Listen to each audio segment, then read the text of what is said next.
Le gouvernement Mulroney a tenu sa promesse de créer une agence spatiale. Il a finalement annoncé qu'il l'implantait à Montréal plutôt qu'en Ontario. D'ailleurs, le choix a été arrêté depuis un certain temps. Le premier ministre Bourassa du Québec a la victoire modeste, mais le premier ministre Peterson d'Ontario, lui, est amer. Il n'hésite pas à prédire que le choix de Montréal risque de devenir un facteur de désunion au pays. Il reste qu'en ce moment, l'industrie aérospatiale canadienne, ce sont 3 500 emplois et des ventes de plus de 350 millions. Claude Desbiens va nous dire ce qu'il y aura dans cette agence-là. Mais d'abord, Daniel Levasseur explique comment s'est faite l'annonce.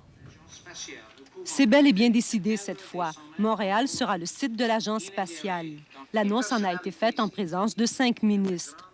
J'ai le plaisir de vous annoncer que depuis 3 heures cet après-midi, heure d'Ottawa, l'Agence spatiale du Canada est en orbite. Cette décision a été qualifiée d'historique par le ministre parce que cela démontre que le gouvernement fédéral accorde beaucoup d'importance au développement scientifique. Et cette agence spatiale va générer des investissements importants d'ici 10 ans. L'agence commandera des investissements de près de 3 milliards de dollars d'ici l'an 2000. L'agence spatiale va employer 300 personnes, dont 200 chercheurs. Et si Montréal a été choisi, non pas Ottawa, c'est que Montréal joue déjà un rôle important dans la recherche aérospatiale. Tout sera désormais concentré ici. Mais cela ne veut pas dire que le reste du pays n'aura pas sa part des contrats.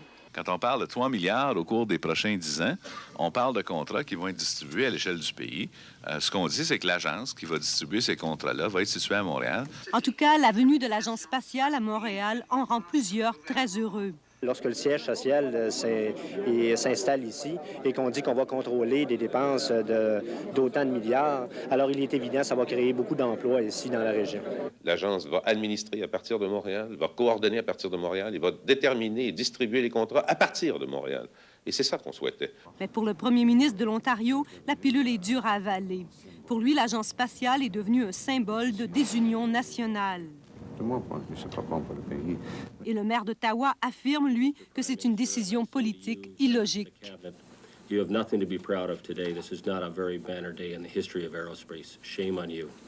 En fait, si Ottawa comme Montréal tenait tellement à cette agence spatiale, c'est parce qu'elle va devenir le véritable centre de l'industrie aérospatiale, avec des retombées économiques considérables, tant au niveau de la recherche que du développement.